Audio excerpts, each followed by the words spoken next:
O Concello de Catoira acumula unha débeda de 5,7 millóns de euros herdados do anterior goberno. Dese montante, 800.000 euros son só do último ano de Alberto García como alcalde. A isto hai que engadir aínda moitas facturas que están pendentes de contabilizar. A situación actual que nos deixou o anterior goberno do PSOE e do PP, co alcalde Alberto García á cabeza, é insostible. A xestión económica que fixo o anterior goberno tamén se ten que cualificar como desastrosa.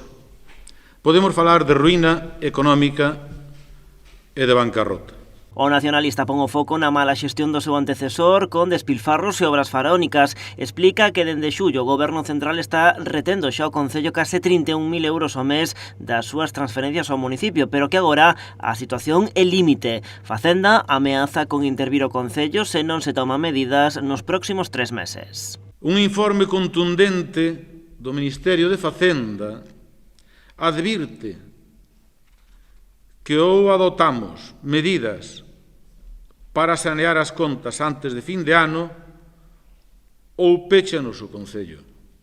E cando digo pechar significa que só poidamos pagar a traballadoras, traballadores. Así que o Goberno local reacciona anunciando un plan económico e financeiro que van a aprobar o vindeiro luns en pleno. Imos tomar medidas para aumentar os ingresos, con subidas tributarias, pero tamén co reforzo da eficacia na recadación executiva e voluntaria.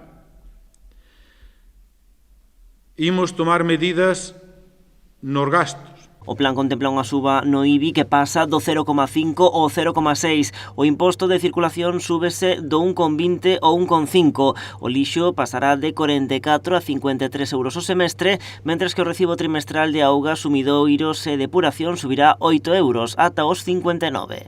O total previsto no aumento da recadación sería, en recadación directa, polo tanto, chegaría aos 236.000 euros. E comprométense a ser máis eficientes e a conter o gasto naqueles capítulos onde sexa posible. O que non renuncia o Executivo catoirense e os asuntos sociais que subliñan son algo intocable.